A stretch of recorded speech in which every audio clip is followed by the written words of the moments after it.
This is the Evil Never Dies podcast with Brett and Carl. This podcast may contain adult themes, violence, and strong language. Listener discretion is advised.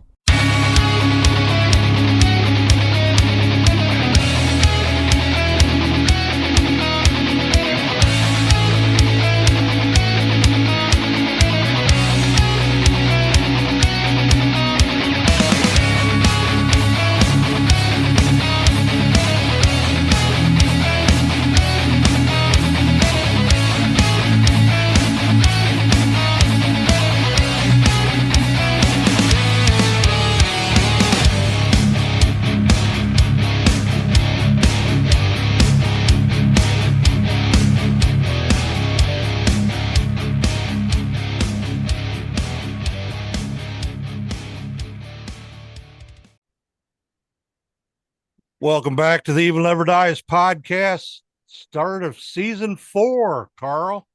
It's season 4. Yep, we have a new theme song. Yeah, how's everybody like it? Let us know. We had a lot of people that said they were going to make us theme songs and they never did. So then we were actually going to get one made, and the guy wanted to charge how much money? I think it was $150. Yeah, so we're like, no. And then he had another one that he said we could use for $20, and then Brett messaged him. He says, "Well, it's going to be $40." So Yeah. we went in a totally different direction, and I really like what we've got. Now, it shouldn't surprise anybody that Brett was wanting to do like this death metal stuff, and I kept pushing him away from it.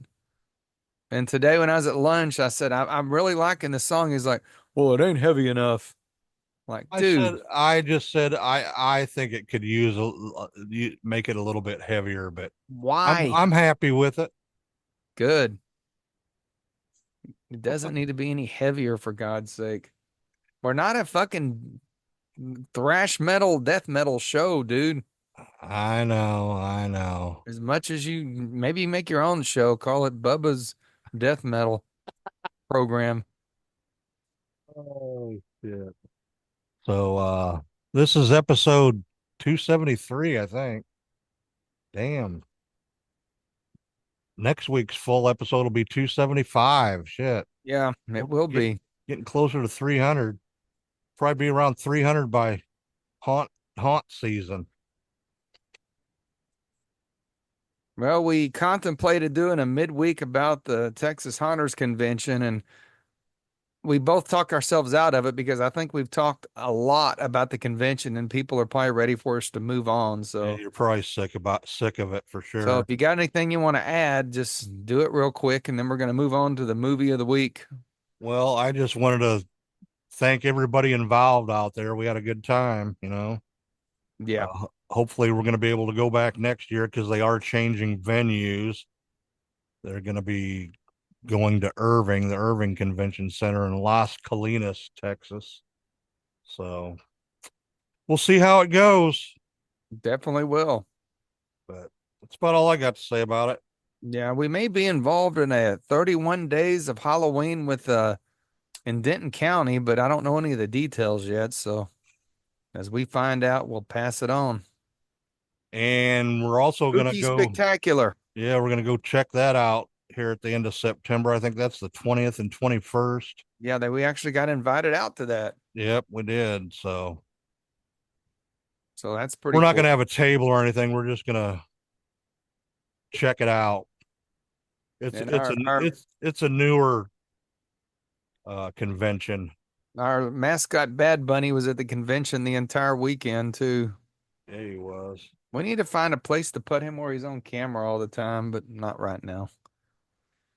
But that's about it for the haunt convention for this year. It turned out really good. I was very happy with the results of it. So same here.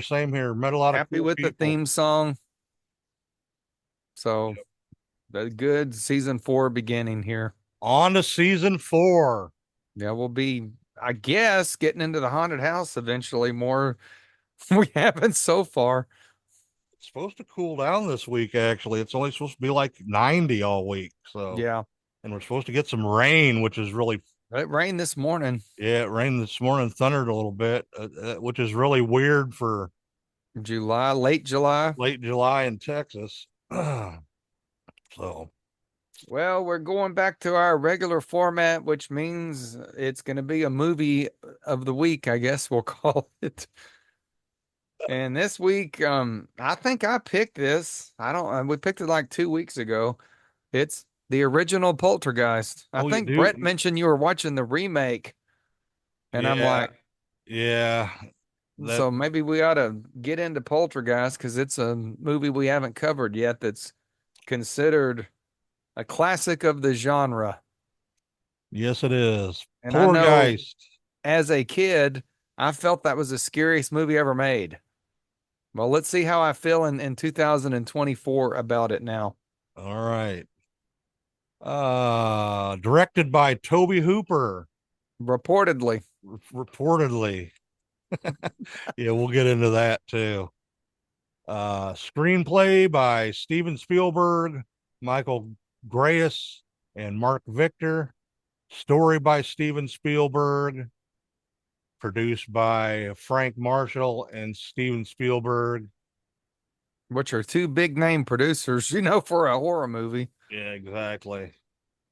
Cinematography by Matthew F. Leonetti. Edited by Michael Kahn. Music by Jerry Goldsmith, and he did a very good job on this soundtrack for sure, on the score. What do you think about the score, Carl? Except for the theme song is I'm not a big fan of, but the overall score of the scenes and stuff, I think is very good. I don't think it's aged well. Okay. Production company is Metro Goldwyn Mayer. MGM to the unknown people of SLM Production Group, Mist Entertainment, and Amblin Production, which is Steven Spielberg's production company. which now has ET as the logo. Yeah. Yeah, I forgot this was an MGM movie until I rewatched it. Distributed by MGM United Artists Entertainment. It was released on June 4th, 1982. Running time of 114 minutes. Country, United States, English language. Budget was $10.7 million. And probably a million of it went in skeletons. I think it did.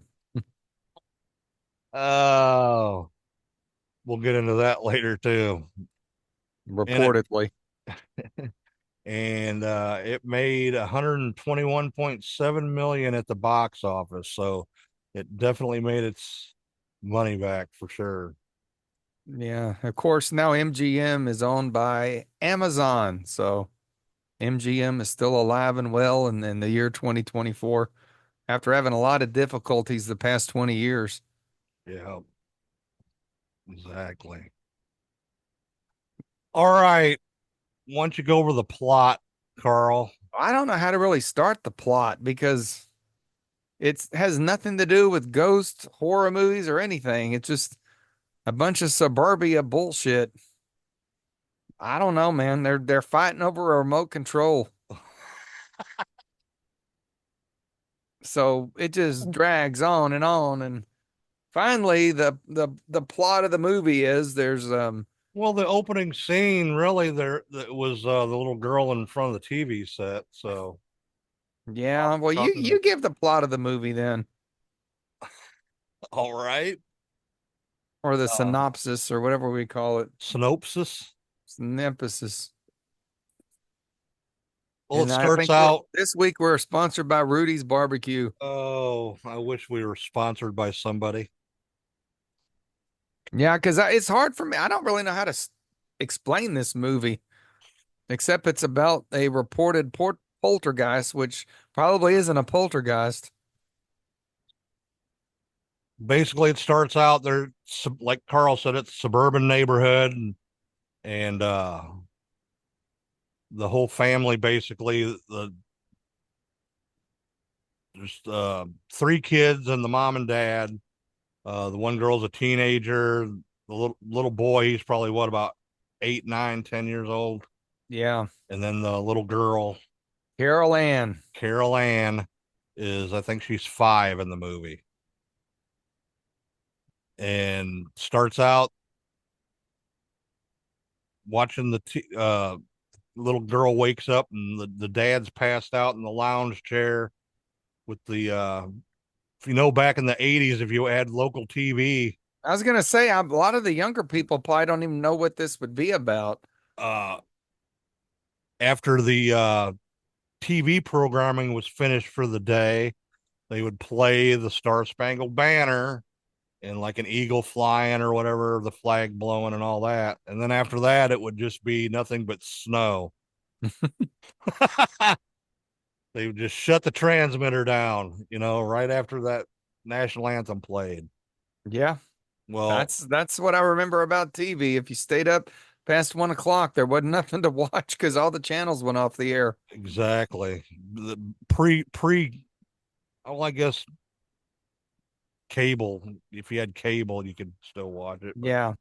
Sometimes they'd give you the little color bars yeah, you just have and the yeah, and the little humming tone noise. and the tone. Yeah. Anyway, in this one, yeah, it goes to the snow, the static, or whatever is that ever that's called. White noise, I guess. White noise, I think. Yeah. Anyway, little girl wakes up from sleeping, and like I said, the dad's crashed out in the chair in front of the TV, and she kneels down to the TV and starts talking to the TV. And after that, some crazy shit starts happening. And of course, she has the famous saying, "They're here," Yeah, which is one of the most overrated movie sayings of all time. yeah. And then in part 2, it was, they're back. That was the Part, big part catchphrase for two's that. a part two's an interesting movie. Yeah, it is. I wouldn't mind maybe covering part two. Yeah, we'll have to cover that for sure one day. Yeah. But anyway, for the time, the special effects for this movie were awesome. Well, So of course, Steven Spielberg did them. I mean, if yeah, his Toby Hooper had done them, they wouldn't have been nothing like this. no, Now, remember, Toby Hooper was the director of Texas Chainsaw Massacre, so he comes from a low budget background. Obviously, I mean, I don't even know if you would call Texas Chainsaw a budgeted movie. So by this point, he's a pretty big name director, but he'd never been involved in anything on this scale. exactly. So why don't we go over the cast here real quick before we get into anything else? All right. First off, we got Craig T. Nelson as Steve Freeling. He's the dad. And it's weird seeing him young because he's old and everything now, you know. I know. uh, might know him if you watched the TV show Coach back in the day. Yeah, he was on that. He was on that. That was on for like 8, 9 years, I think, man. They had Yeah, and a he's good been run in on that like show. every crime drama I think that's existed in some capacity. Next off, we got Jo Beth Williams as Diane Freeling, and she's the mom. Next, we got Beatrice Straight as Dr. Martha Lesh, credited as Dr. Lesh. Dominique Dunn as Dana Freeling. She's the, guess, 16-year-old daughter. Who was actually 20 in real life. Yeah. Oliver Robbins as Robbie Freeling, the son, and Heather O'Rourke as Carol Ann Freeling, the little girl. Michael McManus as Ben Tuthill. Virginia Kaiser as Mrs. Tuthill. They were the annoying neighbors next door. Yeah. Martin Casella as Dr. Marty Casey. Richard Lawson as Dr. Ryan Mitchell. Were these people really doctors or were they just I don't know. Paranormal I investigators. think they were just paranormal investigators. Before we had, they're like Maybe they were had doctorates of they're parapsychology. like the Ghostbusters, Dr. Peter Venkman. Yeah. Zelda Rubinstein as Tajina Barons. James Karen as Mr. Lewis Teague. Dirk Blocker as Jeff Shaw. Lou Perry as Pugsley. Pugsley from the Addams Family. I didn't see him in it. Sonny Landham as the pool worker. And that is the cast. I think the poll worker was the one that was checking out the 16-year-old. Yeah, stealing That's the coffee and the that's some politically correct stuff for this day and age right there. exactly cat calling the 16-year-old girl in the backyard. Yeah. That was the 80s, folks. That was the 80s. All right. Since you got the Blu-ray there, Kyle, why don't you go over it a little What did bit? you call me? Call me Kyle. Carl. You said Kyle. I didn't mean to. Yeah, you did. Well, now, as far as the Blu-ray goes, one of the reasons I've been kind of waiting to do the show is they put a 4K out on this, but it's been so long since I saw Poltergeist. I'm like, do I really want to pay for the 4K? Well, this is a weird Blu-ray because it's when they were coming out with these Blu-ray books back in the infancy of Blu-ray. And Is that the Steel Book or whatever they call no, it? this is an actual book that comes with Oh, it. okay. This was something that I think Warner Brothers or MGM or whoever were trying, and I don't think I've ever read the thing. It's really nice. I mean, there's a picture of Carol Ann if you got the YouTube and you've never seen Poltergeist. Um, but anyway, yeah, that's back when they were doing there's Tobe Hooper, one of my favorites right there, directors reportedly. Um, so the Blu-ray itself is looks adequate. There's not a lot of extras on it. Um, from what I've seen, most people think that the 4K definitely has a lot better picture, but I was waiting to watch it again to see if it was worth paying for the 4K. So we just got a Blu-ray, just general release. Sound was fine on it. Picture was good on it. So now there is a 4K of this if you choose to pick it up, or I don't think you can find this box anymore. It's probably worth money, actually. So I'm sure it's on Fandango and Amazon Prime and Apple too. Maybe Uh, Tubi. actually, it's on Prime, but you got to pay for it. I think Yeah. so. I I'm not. don't know that I would recommend buying a 4K of this, just honestly. I was gonna order the Blu-ray because they had it on special for like $11, but Yeah, that's because they're trying to get rid of them since the 4K is fairly new. yeah, you can get a lot of Blu-rays now for between $7.99 and like $13 now. So And the 4Ks keep going up in price. Example, they released the movie Rocky Balboa, which was actually Rocky 6 on 4K. They want $40 for that damn thing. really, Yeah. So wow. 4Ks keep going up in price and Blu-rays keep going down in price. But anyway, that's not much to say on the Blu-ray. It's just a bare bones edition. Okay, Standard edition. all right. So you haven't did it say anything about the production in there at all? And the book part, Yeah. probably just the standard by the books. Well, like we were saying, basically, there's a lot of rumors going around about this that Toby Hooper really had little to do with this film directing it, but Well, the word was that Spielberg, who had, I think this is the same year E.T. came out, yeah, he was actually working on ET at the same time.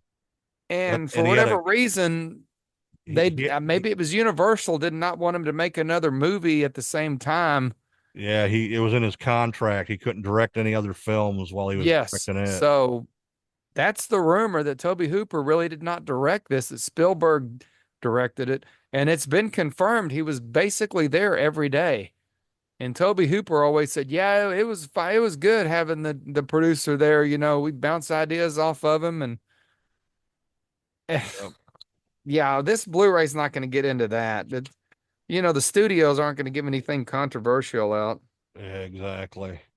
It just talks about Spielberg saying that he kind of felt this was after Close Encounters, it was a good follow-up to that as far as him getting into a different genre of movies Well, actually, he wanted to do a part. This was actually going to be a part two of of Close Encounters. Up Close Encounters. Yeah, Yeah. Well, but that's what originally, but it he became he, Poltergeist. he couldn't decide on a script for it though, so he scrubbed it and went with this. So But that's the rumor that put out that Tobe Hooper really didn't direct it, or he might have been like a second director and Spielberg was the main director, and nobody's really disputed that except for Tobe Hooper. What's that lady that played the little person. the doctor lady?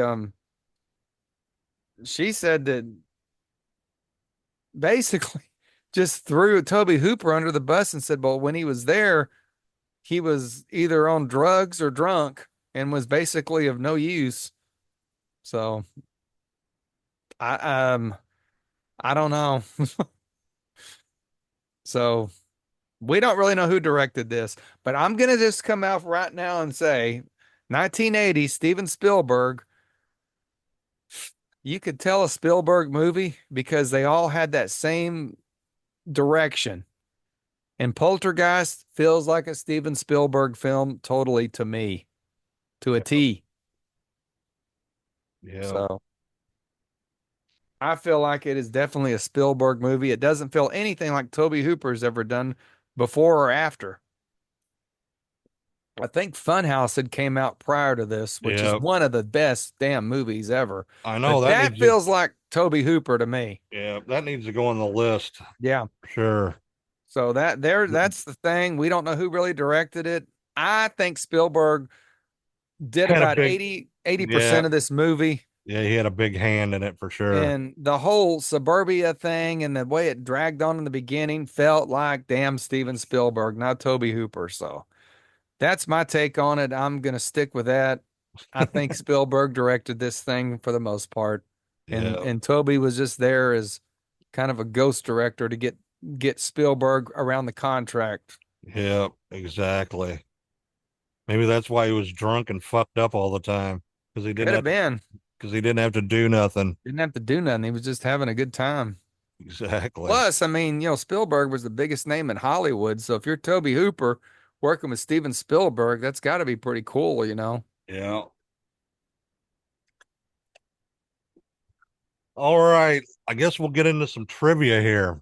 Now, there's a lot of trivia on this movie. Yeah, there is. Do you got any that you know of right off the top of your head, or Just the skeleton rumor. You want to get that out of the way? the skeletons Yeah, in the pool?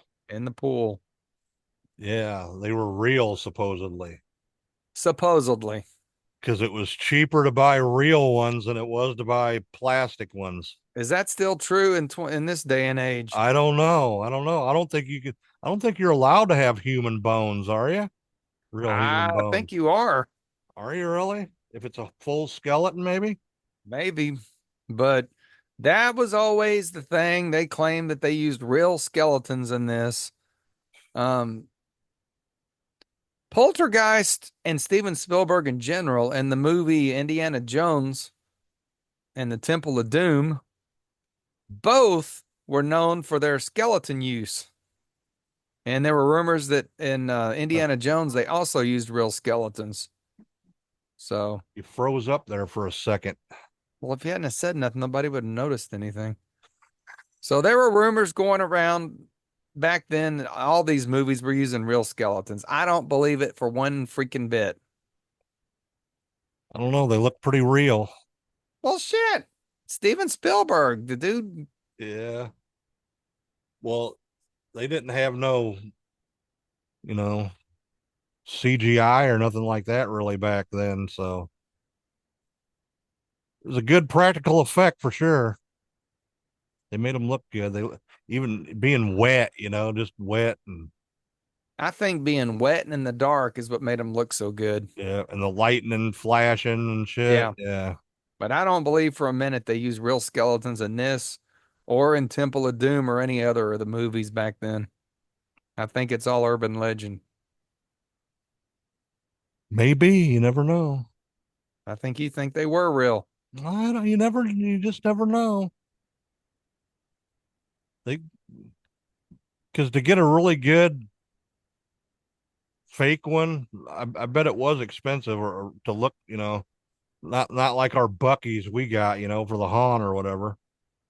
Well, again, it's Steven Spielberg.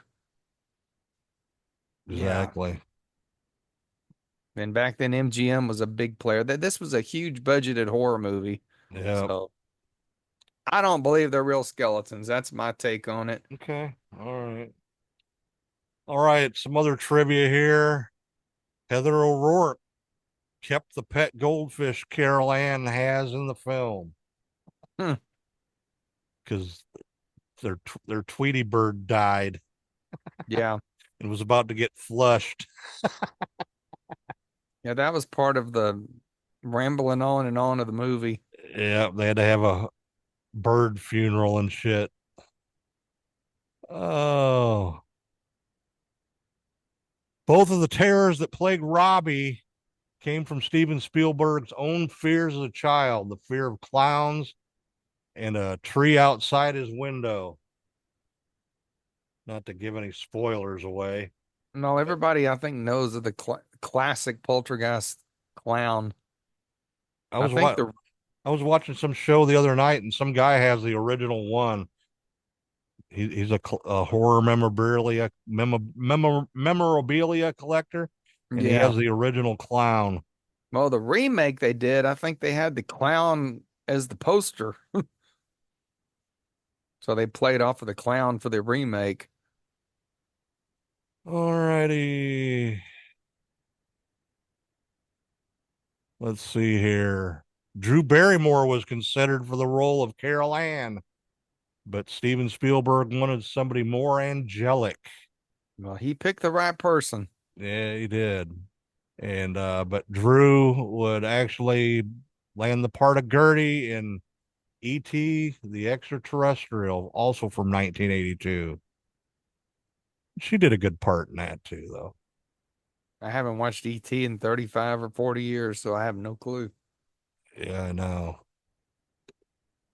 Let's see. When filming the scene in which Heather O'Rourke had to hold on to the headboard while the wind machine blew toys into the closet behind her, she lost it.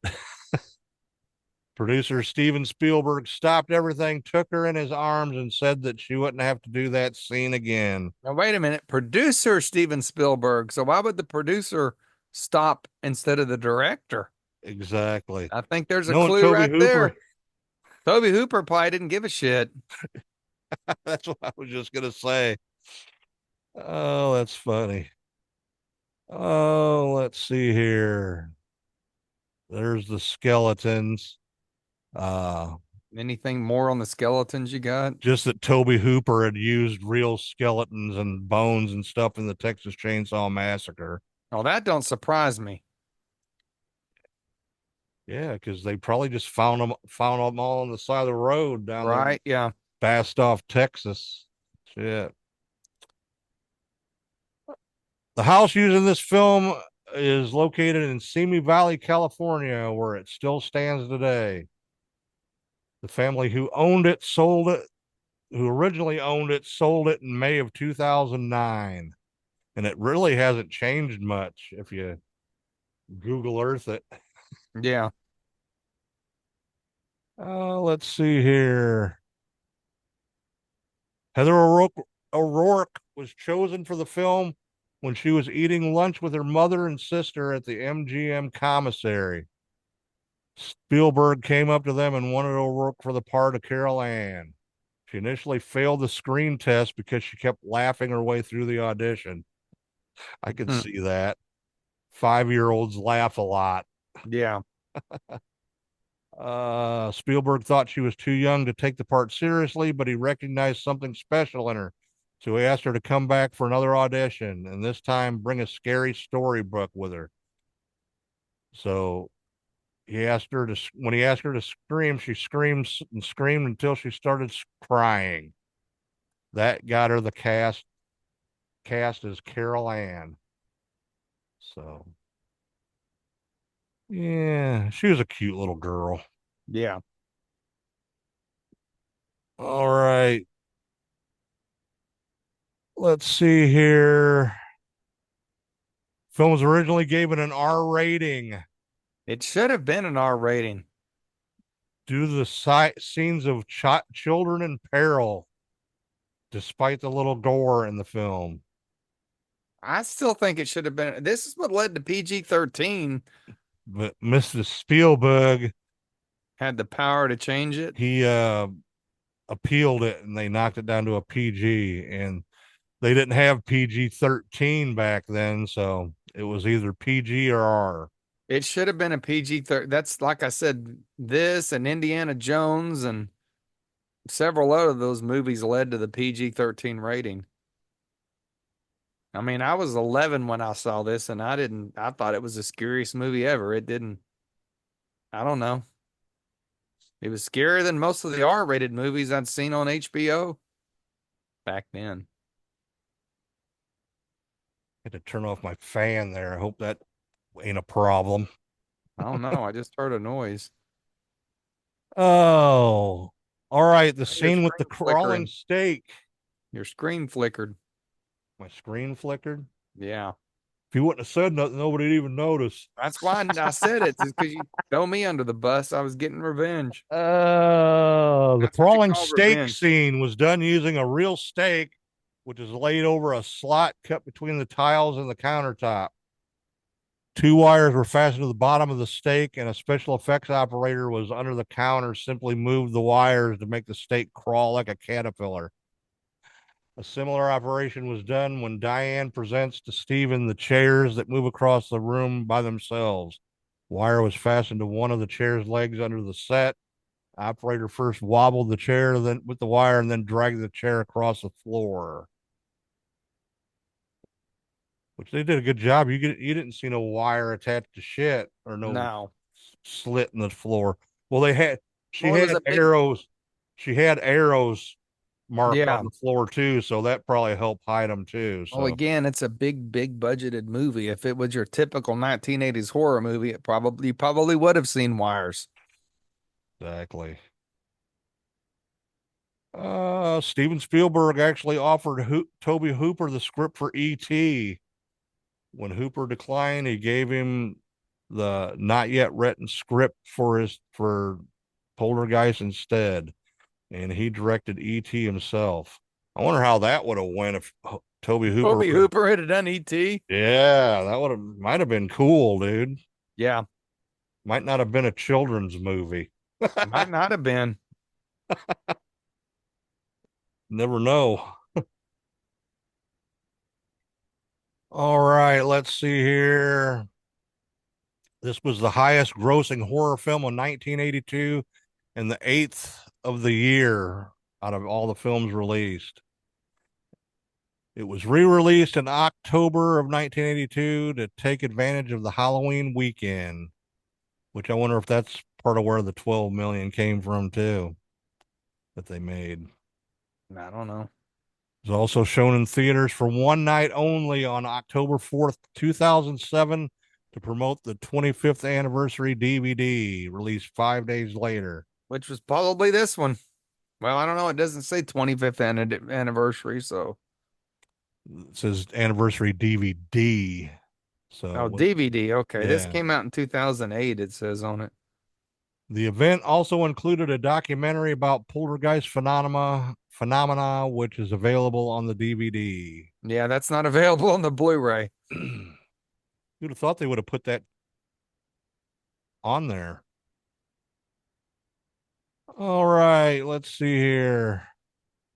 The theme music is known as Carol Ann's theme, is titled Bless This House, and was written like a lullaby as a contrast to the horror in the film. The just original theme for it, I'm not happy with. I think it could have been darker I don't like the instead of the lullaby. I don't like the theme, and I don't particularly care for the score. I know you were bragging on it, but it just seems very Hollywood. I guess there's actual lyrics to it too, which can be found on the internet. Huh. I'll let you look for that. I'm not that in. I'm not gonna look for it. The film's line "They're Here" was voted as the number 69 movie quote by the American Film Institute out of 100 of all time. The clown puppet used in the film, oh, here it is. No, somebody don't own it. It's on display at Planet Hollywood in Caesar's Palace in Las Vegas. Hmm. I think somebody owned it before and then donated it to the Probably Planet donated Hollywood. it. They're like me. They probably had too much crap and had to get rid of some stuff. Oh, I he just noticed the Evil he Never Dies banners on the ceiling. Yes, it is. I stuck it up there to get that crease out of it. The crease should be gone in a year. Yeah, it should. Oh. Time Magazine and Newsweek Magazine tagged the summer of 1982 as the Spielberg summer. It was. There's no doubt about it. Because E.T. was also released like just a couple of months after that. Well, and Indiana Jones had come out prior to that, like in 81, maybe. Of course, Yeah. I think Lucas directed that and he just produced it. Reportedly. I'm still not sure that Spielberg didn't direct most of that, too. Poltergeist special effects and score were both nominated for Oscars, but lost to Steven Spielberg's E.T. E.T.'s definitely got a better score. Yeah. Even though I haven't watched it in 30 years, it's an iconic score. I don't know about the special effects though, man. I don't. It might be a tie. I would go with E.T. Really, you think so? I would. And again, I'm not a fan of the E.T. movie, but I think it's definitely better as far as special effects and score. Maybe even movie in general. I don't know. Do you know what the word poltergeist means, Carl?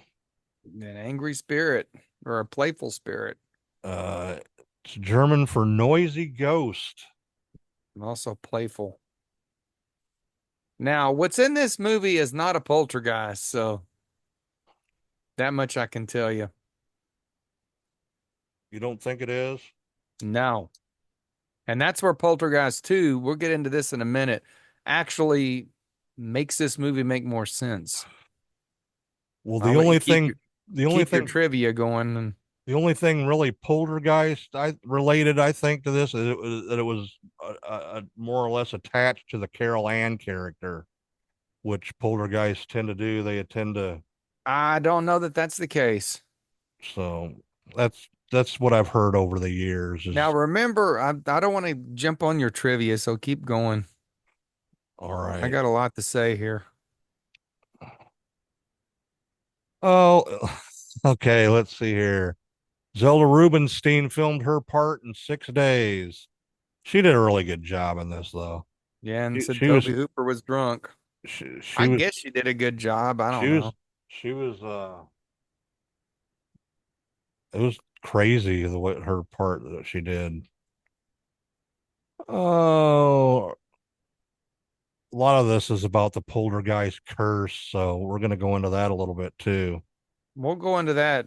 Are you got any more trivia? There's a bunch more, but Nothing. so why don't you say what you were going to Okay, say? my theory on this whole thing is, um, now, again, this came out in 82. I would have been 11. And, we didn't have occult bookstores around and different things, but the Weekly Reader of all things put out a book on hauntings. And that was one of the first paranormal books that I ever had. And it really gave a good explanation of what a poltergeist was. And even as a kid, I didn't feel like this movie, it seemed more demonic. You're showing Um, your age with the Weekly Reader, dude. I I am remember that old. shit too. Yeah, you could buy books from the Weekly Reader.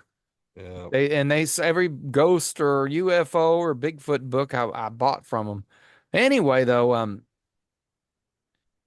I remember in this Weekly Reader thing talking about the Poltergeist movie, and they said that typically a lot of these poltergeists are attached to more adolescent teenage girls, and they theory that maybe this is side effect that maybe it was the older girl that attracted the poltergeist and not Carol Ann.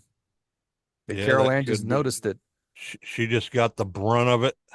But the thing is, I mean, this goes from like you said, there's like your typical poltergeist activity, moving the tables and smushing, the forks into something totally demonic by the time it gets going. And I found it now from could this really happen standpoint? They'd been in that house for a while, apparently. Nothing happened before. Nothing's happening to the neighbors. It just starts happening to, like you said, to the family. But when you watch Poltergeist 2, it explains it a little bit more. So, Yeah. The whole Native American aspect of it and yes, all that. yes. And again, this is a spoiler, but it's not really.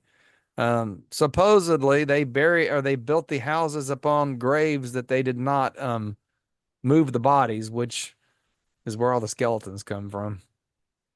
So I would think that whole neighborhood would be full of supernatural activity. So from a realistic portion, I think this movie is about as hokey as you can get.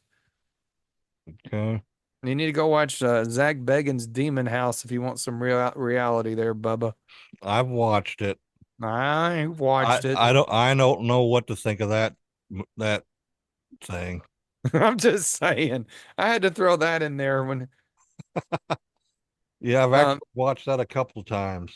the of course now these haunted house movies come out all the time, The Conjuring and all those, and they're based on true stories. Poltergeist was not, so maybe I'm being a little bit too harsh on it. Yeah. But it leads to another interesting thing. Supposedly, this is maybe the second most cursed movie ever made. Let's get into Exactly. the curse of Poltergeist. There's been nothing really actually happened like on the set. It's after the fact. Not like The Omen. Yeah, not like The Omen. We ain't covered. Have we covered the original Omen? I think so. Did we? I don't remember. But anyway, this is more or less after the fact, after the movie was released. And Uh, only a couple things really happened. few things actually, you know. Well, And it went on after the sequels were made too. It was ongoing. I don't know. I just don't buy it. Well, first, the Dominique Dunn, who played the older daughter, she got on day before Halloween 1982, just a few months after the movie was released. She got strangled by her boyfriend in the driveway of her home and ended up dying on November 4th. And she was from a Hollywood family, so Yeah, her father was like a producer or something producer too. or something. And I guess this guy had been beating her up or hurting her before, so I don't see how the movie Poltergeist would have any kind of a tie to that. So, yeah, she was strangled and unfortunately passed away at a young age, but I just don't see how that would attach to the movie Poltergeist. What else we got? Then we got Heather O'Rourke. She died of intestinal stenosis on February 1st, 1988, at the age of 12. And that was when they had already finished filming Poltergeist 3, but they were going to come back and do a different ending when she passed away. And then they started questioning whether they should even release the movie. But I guess Yeah, she'd been she got misdiagnosed as having yes, Crohn's disease. yes, misdiagnosed, and I guess she'd been sick. And even in Poltergeist 3, there's some scenes where her cheeks are real Yeah, puffy, and that was yeah, part because of the they gave her steroids and it yes. puffed her up. So Yeah, yeah, it was an unfortunate situation where, like you said, she got misdiagnosed and it killed her. So that's a medical fucking oh yeah, malpractice. they sued the shit out of that doctor and that hospital, I guess. So Yeah. But uh, again, I don't know how that would attach to the movie Poltergeist all these years. Even though she'd filmed Poltergeist 3, I don't know how. I've never heard of a movie franchise being cursed. So I don't see how that would relate to the curse of Poltergeist 1. and then in Poltergeist 2, you got the Native American guy who played the shaman or whatever. A couple of months after that movie was released, he had a massive heart attack and died. Well, yeah, and then And for Poltergeist 3, they made a mask of him and had some dude wearing it. yeah, he died too of stomach cancer, He died of stomach cancer. like right after the movie was made. Maybe Poltergeist 3 and 2 were the more cursed. And the guy in the first movie that Lou Perryman, that was the guy, uh, one of the pool workers that was putting in the pool that got the coffee and Was tasted the flirting with the pasta sauce. 16-year-old Yeah. who was actually 20. He was killed with an axe by a guy by the name of Seth Christopher Tatum in Austin, Texas on April 1st of 2009 at the age of 67 years old. So looks like he was the last one to go. Well, shit, he's 69 and died like however many years later. How is that attached to the Poltergeist movie? I don't know. I guess because he was in it. I don't know. Oh, fuck, man, I don't know. But I'm not buying that there's a curse of Poltergeist. me neither. I just say shit happens. Yeah, now the Omen, that's interesting. The Yeah. Exorcist, that's pretty I don't interesting think we've too. done the Omen, dude. We I'll have to might go not back have. and look. The Omen, I think there could be something to an Exorcist, but I don't think there is an actual curse of the movie Poltergeist, nor do I think they used real skeletons. So I think it's a lot of Okay. whatever. Well, I guess that's about all we got for the curse of the movie Poltergeist. Reportedly, I've used that word 15 times now. Reportedly. A lot of reported in this movie. All right. Well, I guess we will rate this movie now. What are you gonna let's hear your final thoughts. Okay, this is where I'm gonna piss everybody off.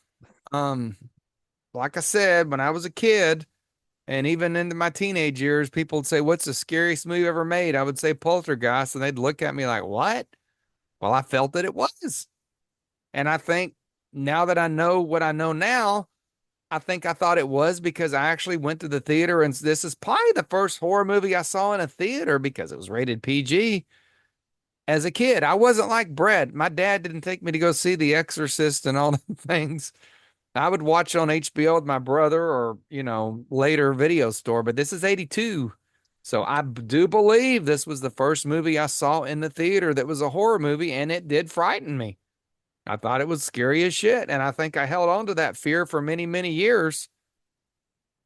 And as I've watched it again, each time I'm kind of like, yeah, I guess as a kid, I thought this was scary. Not so sure now.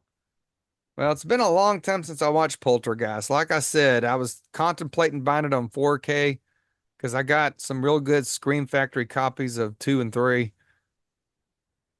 Watched it this week, and honestly, I got halfway through it and I just had to turn it off because it's so fucking slow, man. It moves slow as shit. And then the whole tree thing, being scary and I don't know. I honestly, in this day and age, in my 50s, as opposed to my 11-year-old self, I just don't find this movie very interesting or very scary anymore. I don't think it's aged well. Or maybe I've outaged the movie. I don't really know. Like the score's not memorable. It's sort of like you said, kind of cheesy. It feels like a Steven Spielberg movie. I just don't find it very scary and I don't find it very entertaining anymore. But it is legendary, so I'm gonna give it reluctantly a 3, but I think might want to go a little bit lower than a 3. Okay. All I, right. I just don't think it's aged well. Do you think if Toby Hooper was given total creative control over this movie, you think it would have been scarier and better? I think it would have been phenomenal if Toby Hooper had actually had full input on this movie and Spielberg did not.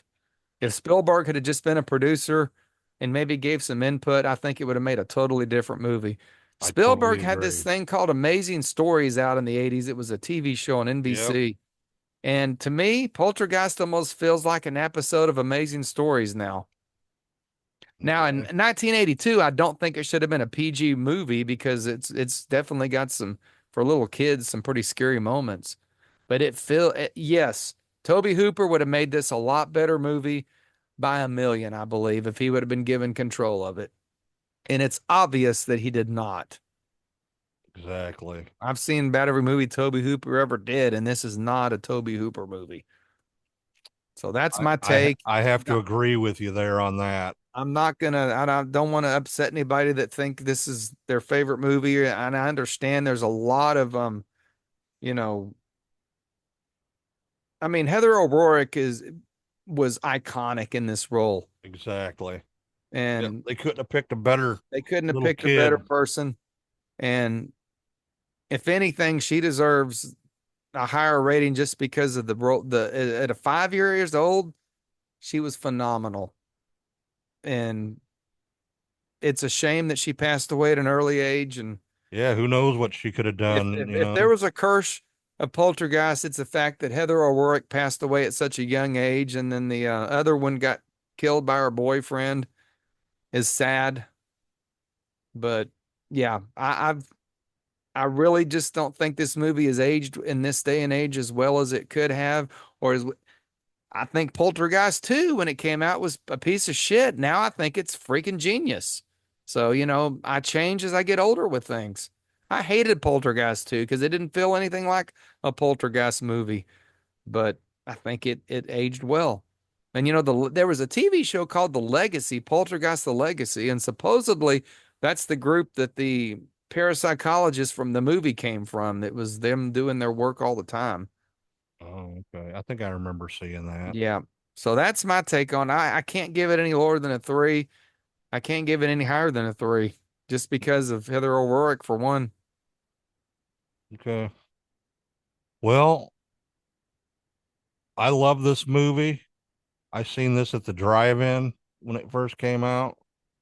I would have Great, saw it at Northeast Mall, by the way, Cinema 6. great drive-in movie for sure. I forget what it played with. Uh, I can't remember that far back. 1982 shit. That's a long time ago. Yeah, but I remember it was a horror movie that was with it. I can't remember which one it was, but uh, special effects, you know, outstanding for the time. Just a bunch of lights rolling around everywhere. Uh, it's more than that. There was a lot of good practical effects in this that were probably hard to do. You know, I believe. The skeletons were good, yeah, but again, I think it was lighting and the wet. Yeah. Uh, like we said, I think it would have been a totally different and scarier movie if Toby Hooper would have did it. Uh, I think it still holds up, man. I watched it the other night and I actually stayed awake during the whole thing. Whereas The I whole I thing. didn't, yeah, I had to turn it off and go back to it. Uh, Yeah, I'm gonna give this a 4 for sure. I thought you would have went a little higher than a 4 from the way you were bragging about it earlier No, before. it's not that great of a movie, but it's just I guess you might want to say sentimental to me, Sentimental is, I think, what a lot of people feel about Poltergeist. because at the time it probably was one of the scariest movies ever made next to The Exorcist, I believe. Maybe then, but then again, I don't know if being an 11-year-old kid not seeing a lot of scary movies had a lot to do with it with me. Yeah. Been desensitized over the years. Maybe. I don't know. That's the way I am with a lot of stuff, like nothing phases me anymore. I do What? think a movie like Insidious is way scarier, Yeah, for and sure. it's just, yeah, even maybe The Conjuring. And I don't think it's because they're made in the modern time. I just think it's better stories, maybe. I don't know. Yeah. Yeah. The story in this did lack a little bit. Well, yeah, and not to trash on it completely, but what the fuck at the end? Everything just the ending is terrible.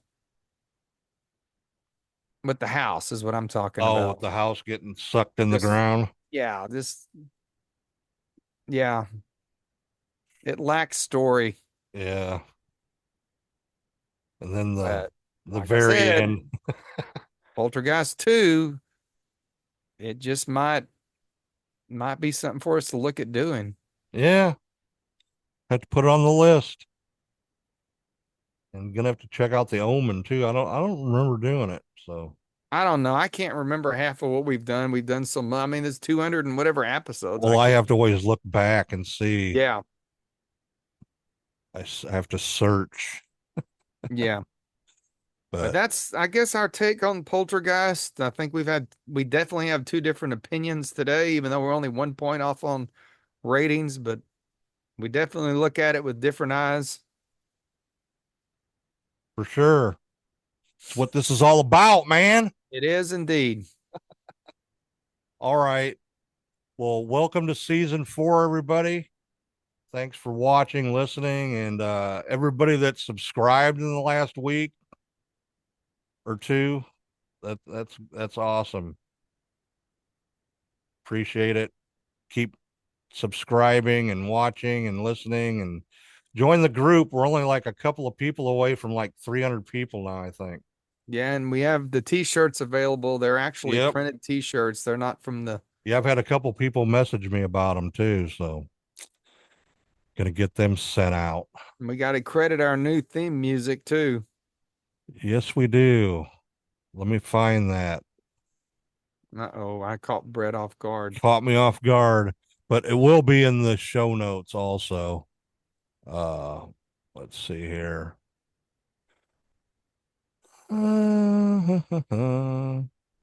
Sorry, guys. I didn't have my shit pulled up. I told you, yeah. I'm happy with the new theme music. Like I said, we tried some of these stupid artificial intelligent ones, and Yeah, them. well, I like them. There's one I really like, and I think it's really great, but it continues to say the Evil Never Dies podcast like 500 times. So It's Omni Slim. that's it. So Night Terror. Night Terror is the name of the music. And So, we'll put a link in the notes to his stuff, and we credit him and thank him for letting us use this great music. yep, exactly. He's an It's five awesome. minutes long. I think we might have different versions of it we can throw out as we go along. Yeah, we could do that for sure. But right now, I just threw something together and Yeah. something we could both agree on. And we got rid of the Evil Never Dies podcast voice. That hurt Brett's feelings. Oh, that's funny. All right, everybody. Much rather Well, hear Natasha's voice. I'm just saying. yeah, you still get to hear Natasha. Yep. Thanks, Natasha, again. All right, everybody. We will talk to you later. And I don't know what I'm doing for the midweek yet. It's been a few weeks since I've done one. So stay evil, everybody.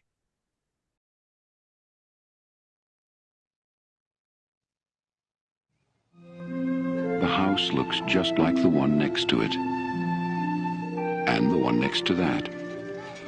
And the one next to that. A young couple live in it. Give Ken a kiss.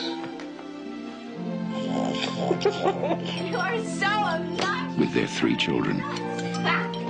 Poor thing, honey, chew each bite 10 times. And something more.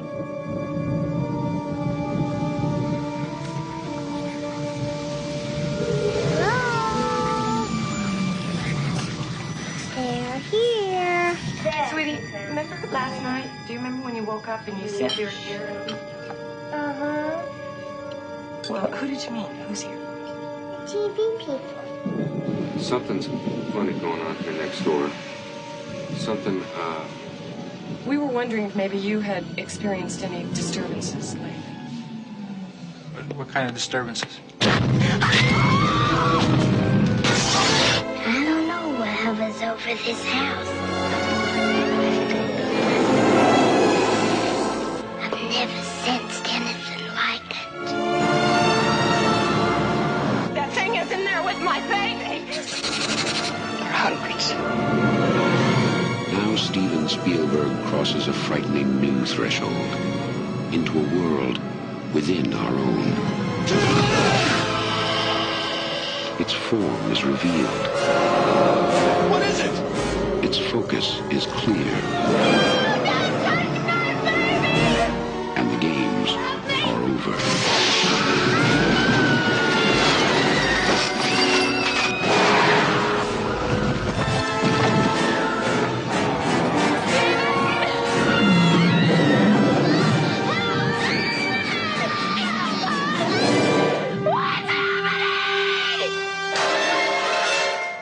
Poltergeist. It knows what scares you.